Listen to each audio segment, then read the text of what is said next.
Creativity का आज topic है मेरा। और क्रिएटिविटी चिंतन की एक ऐसी प्रक्रिया है।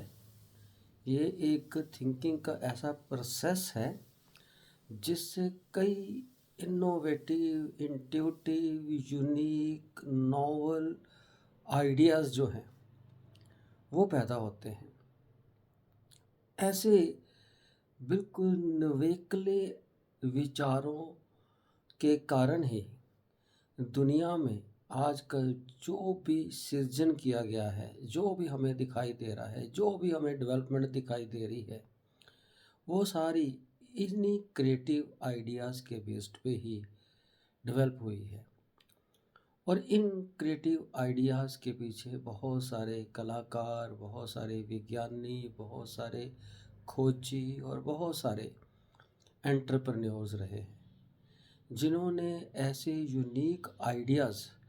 पैदा किए जिससे इस दुनिया का पूरा रंग रूप, पूरी प्रक्रिया ही बदल गई। ये इतना बढ़िया, एक इतना ज़बरदस्त गुण है व्यक्ति की थिंकिंग का, लेकिन ये एक स्टूडेंट के लिए बहुत बड़ी समस्या का कारण भी बना हुआ है। यही कारण है कि बहुत सारे जो स्टूडेंट्स हैं, जो क्रिएटिव होते हैं, वो मगर स्कूल में या कॉलेज में जो एग्ज़ाम्स हैं उनमें बहुत अच्छा परफॉर्म नहीं कर पाते। वो बहुत एवरेज लेवल या एवरेज से भी कई बार कम परफॉर्मेंस करते हैं, जिसके कारण उनकी सबसे बड़ी पहली समस्या तो यहाँ से ही पैदा होती है कि टीचर्स के मन में उनके प्रति कोई बहुत अच्छा विचार नहीं होता। टीचर्स क्योंकि क्रिएटिविटी को अच्छी तरह से समझते नहीं हैं, या पेरेंट्स भी कई बार क्रिएटिविटी को अच्छी तरह से समझते नहीं हैं, लेकिन एक क्लास में अगर एक टीचर इस फिनोमिना को, उसके प्रभाव को नहीं समझ पाता, तो उससे क्या है कि जो क्रिएटिव स्टूडेंट्स हैं उन पे नेगेटिव असर रहता है और उनकी परफॉर्मेंस के डिक्लाइन का वो भी एक बहुत बड़ा कारण जो है वो बनता है। इसकी बहुत सारी उदाहरणें आपको मिल जाएंगी कि जो भी बहुत बड़े बड़े विज्ञानी रहे हैं या बड़े बड़े कलाकार रहे हैं, उनका क्लास में, पर्टिकुलरली स्कूल्स में या कॉलेजेस में, टीचर्स के साथ कोई बहुत अच्छा रिलेशन जो है वो नहीं रहा। उसका कारण यही है कि वो उस तरह से परफॉर्म नहीं करते। ये एक थिंकिंग की प्रक्रिया है, और जो थिंकिंग है इसके बहुत सारे प्रकार हैं, लेकिन आज के विषय वस्तु के अनुसार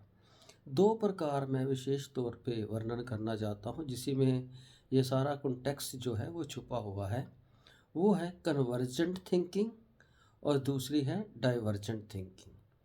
कन्वर्जेंट थिंकिंग और डाइवर्जेंट थिंकिंग को एक मनोविज्ञानी गिलफर्ड ने अपनी इंटेलिजेंस की थ्योरी में इन दोनों थिंकिंग की प्रक्रियाओं को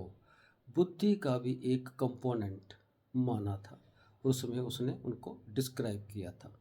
यानी ये दोनों जो थिंकिंग की प्रक्रिया हैं ये इंटेलिजेंस का भी पार्ट है। लेकिन जो क्रिएटिव लोग हैं उनमें जो सबसे प्रिडोमिनेंट थिंकिंग का प्रोसेस चलता है वो डाइवर्जेंट थिंकिंग है। तो डाइवर्जेंट थिंकिंग जो है उनमें जो इसकी प्रक्रिया चलती है, ये उनकी परफॉर्मेंस को एग्ज़ाम्स में या क्लास में डिक्लाइन करने का सबसे बड़ा एक कारण बनती हैं। अब ये क्या है, इसको समझने की ज़रूरत है। जो हमारे स्कूल्स हैं या कॉलेजेस हैं या हमारे एजुकेशन सिस्टम्स हैं या हमारे एग्ज़ामिनेशन सिस्टम्स हैं, ये सारे कन्वर्जेंट थिंकिंग पे बेस्ड हैं। क्या मतलब है इसका कि जितने भी हमारे स्कूल्स, कॉलेजेस या एजुकेशनल बोर्ड्स या यूनिवर्सिटीज़, ये किसी भी एजुकेशन सिस्टम का, किसी भी एजुकेशन इंस्टीट्यूशन को रन करने के लिए एक फ्रेमवर्क कुछ रूल्स, कुछ रेगुलेशंस, पर्टिकुलरली डिटर्मिन्ड और डिसाइडेड सिलेबस, एग्जामिनेशन पैटर्न, उसमें क्या रूल्स होंगे, मार्क्स कैसे लगेंगे, ये सारा कुछ वो पहले से ही निर्धारित कर देते हैं, जो कि किसी भी एजुकेशनल इंस्टीट्यूशन को चलने का एक फ्रेमवर्क है। और ये एक्सपेक्ट किया जाता है कि जो इस फ्रेमवर्क में स्टूडेंट चलेगा वो ही ज़्यादा अच्छा परफॉर्म करेगा। तो अगर एक चिंतन की प्रक्रिया ने इसी फ्रेमवर्क में चलना है तो इसको हम कहेंगे कन्वर्जेंट थिंकिंग। क्योंकि जो भी सिलेबस है, जो भी मटेरियल है, जो भी एजुकेशन स्टडी, जो बुक्स अवेलेबल हैं, उन सब में जो भी इंफॉर्मेशन दी है, जो स्टूडेंट्स ने स्टडी करनी है और एग्ज़ाम्स में उनको रिप्रोड्यूस करना है, तो वो सारे जो मटेरियल्स हैं, जो रूल्स हैं, जो रेगुलेशंस हैं, वो ये डिटरमिन करते हैं कि इस मटेरियल में ही जो क्वेश्चंस पूछे जाएंगे एग्जामिनेशंस में, उसका एक करेक्ट आंसर जो है वो मौजूद है। और सारा साल या सेमेस्टर वाइज जैसे भी स्टूडेंट्स जो हैं उनको पढ़ाया जाता है, उन्होंने इस सारे फ्रेमवर्क में इस सारे मटेरियल को स्टडी करना है और उसका जो बेस्ट आंसर है, जो एक सही आंसर है, उसको एग्ज़ामिनेशन में प्रोड्यूस करना है। यानी बहुत सारे आइडियाज़ से चलते चलते एक पर्टिकुलर बेस्ट आंसर तक उनको पहुंचाना होता है। यही एजुकेशन सिस्टम का जो फ्रेमवर्क है। तो इस फ्रेमवर्क में अगर स्टूडेंट्स जो हैं वो सोचते हैं, स्टडी करते हैं और एग्ज़ाम्स में बैठते हैं, एग्ज़ाम्स देते हैं, तो इसी फ्रेमवर्क में ही उनको सारा कुछ स्टडी करना है और उनको एग्ज़ामिनेशन में प्रोड्यूस करना है और उसी के अनुसार उनकी परफॉर्मेंस जो है वो डिटरमिन की जाती है। लेकिन ये सारा सिस्टम जो है ये कन्वर्जेंट थिंकिंग पे बेस्ड है।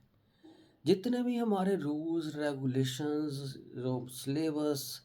एग्जामिनेशन सिस्टम, ये सारे कन्वर्जेंट थिंकिंग पे ही बेस्ड है। यानी इन सारे सिस्टम का एक बेसिक सेटअप यही है कि स्टूडेंट को ये सारे मटेरियल स्टडी करवा के एग्ज़ामिनेशन में उससे उसको रिप्रोड्यूस कराया जाता है कि उसका जो सही आंसर है, जो उनको उस मटेरियल में, स्टडी मटेरियल में दिया गया, वो उन्होंने वहाँ पर देना होता है। ये कन्वर्जेंट थिंकिंग है। लेकिन डाइवर्जेंट थिंकिंग की प्रॉब्लम क्या है? डाइवर्जेंट थिंकिंग इससे बिल्कुल डिफरेंट है। डाइवर्जेंट थिंकिंग का मतलब है कि आपने सारे रूल्स रेगुलेशन, सारे फ्रेमवर्क से बाहर निकल के सोचना है। कन्वर्जेंट थिंकिंग जो है वो एक बेस्ट पॉसिबिलिटी की तरफ चलती है, लेकिन जो डाइवर्जेंट थिंकिंग है ये चलती है कि और क्या पॉसिबिलिटीज़ हो सकती हैं। ये बेस्ट पॉसिबिलिटी की तरफ नहीं चलती। ये फ्रेम जो बना हुआ है रूल्स एंड रेगुलेशंस का, सिलेबस का, एग्जामिनेशन सिस्टम का, ये डाइवर्जेंट थिंकिंग जो भी सोचती है, जो भी आइडियाज़ जनरेट करती है, वो इस फ्रेमवर्क से बिल्कुल बाहर निकल के जो है वो जनरेट करती है। जिसके कारण जब वो ये स्टूडेंट, क्रिएटिव स्टूडेंट्स स्टडी के लिए प्रिपेयर करते हैं और एग्ज़ामिनेशन में बैठते हैं, तो इनकी जो परफॉर्मेंस है वो वैसी नहीं होती, इनके आंसर जो हैं वो वैसे नहीं होते, इनकी रिस्पॉन्सेस जो हैं वो वैसी नहीं होती जैसे कि सिस्टम जो है उनसे एक्सपेक्ट करता है on the basis of convergent thinking. जिसके कारण इनकी जो परफॉर्मेंस है वो डेक्लाइन करती है, जिसके कारण ये उतने मार्क्स नहीं स्कोर कर पाते जितने मार्क्स इनको आने चाहिए। अभी देखने वाले को ये भी लगता है, या बहुत सारे टीचर या पेरेंट्स ये भी सोचते हैं क्योंकि इनके मार्क्स नहीं आ रहे तो ये इंटेलिजेंट नहीं है। ये भी एक गलत धारणा है,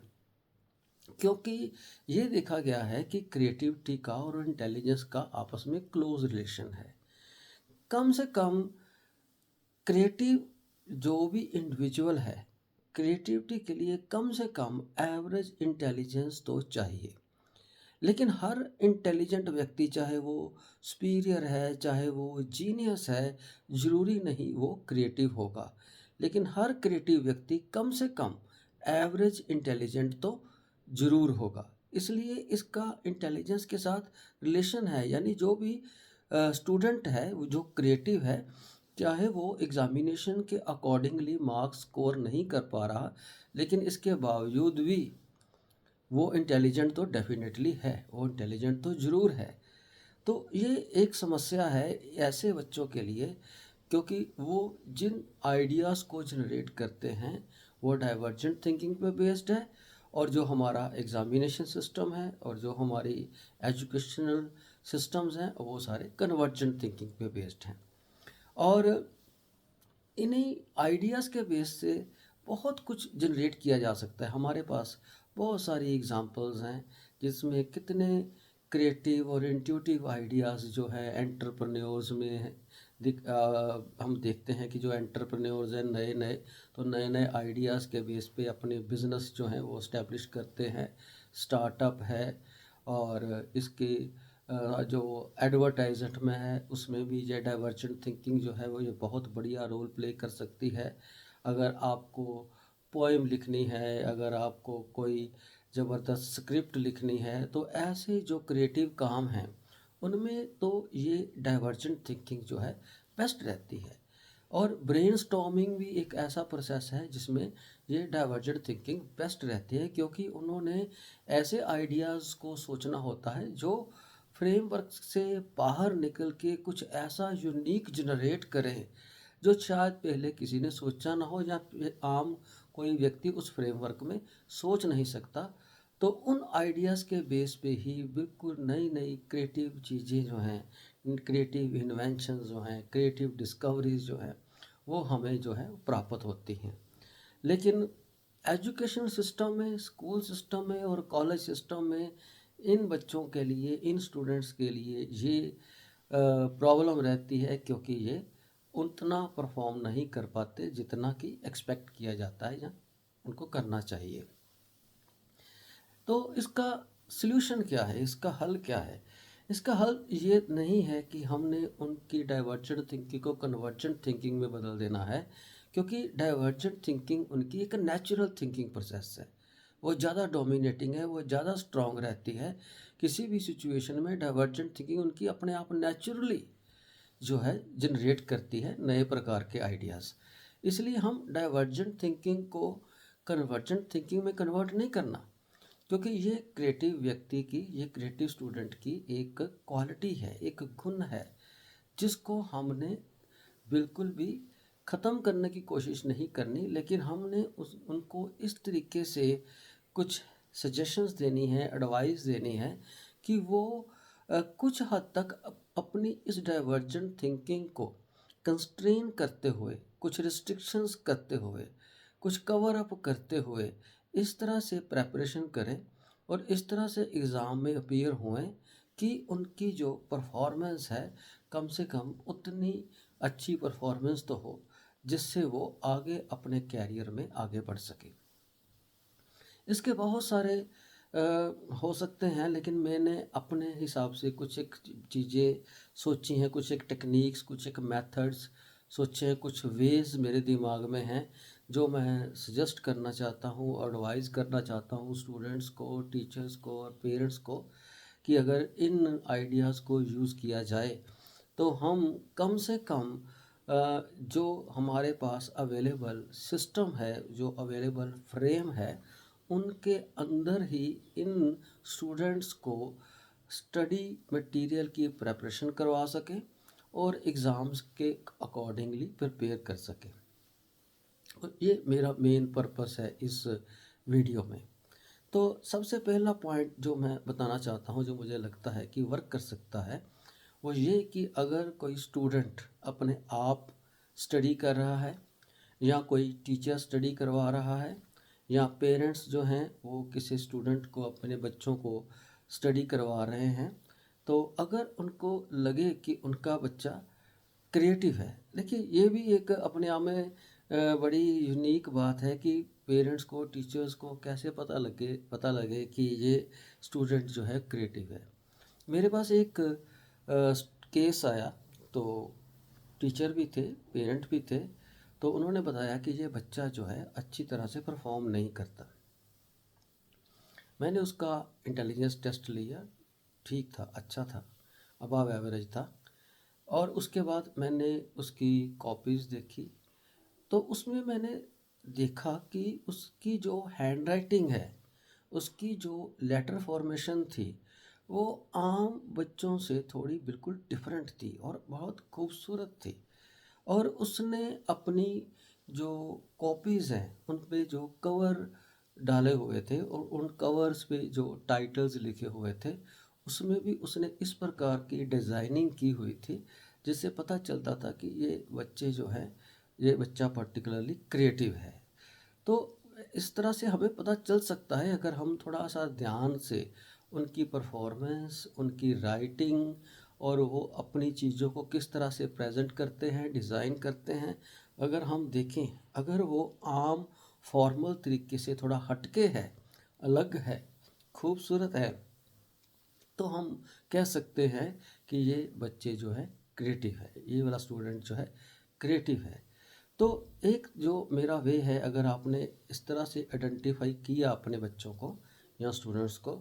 तो सबसे पहला तरीका ये है कि जब आपने उसको कोई स्टडी मटेरियल दिया है कि उसको वो लर्न कर ले, या स्टूडेंट खुद ही किसी स्टडी मटेरियल को लर्न कर रहा है, तो अपनी डाइवर्जेंट थिंकिंग को कुछ हद तक कंट्रोल करने के लिए सबसे पहला तरीका ये है कि वो उस स्टडी मटेरियल को कितने समय में पढ़ना है, कितने समय में याद करना, उसका एक टाइम फिक्स कर ले कि मैंने इसको आधे घंटे में पढ़ना है, मैंने इसको 15 मिनट में पढ़ना है, या मैंने इसको 1 घंटे में पढ़ना है। तो अपने सामने एक क्लॉक रख ले, एक वॉच रख ले, उसमें टाइम देख ले और उस टाइम के अनुसार उसको स्टडी करना शुरू कर दे। तो क्या होगा कि जो क्लॉक है, वो उसकी जो नीडल्स हैं वो जैसे जैसे चलेंगी,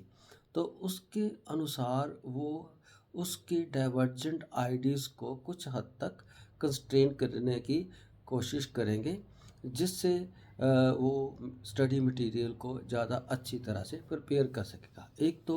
ये वाला आइडिया है, वे है, जिससे हम उनकी डाइवर्जेंट थिंकिंग को कुछ हद तक कंस्ट्रेन कर सकते हैं। दूसरा मेरा आइडिया है या वे है जिससे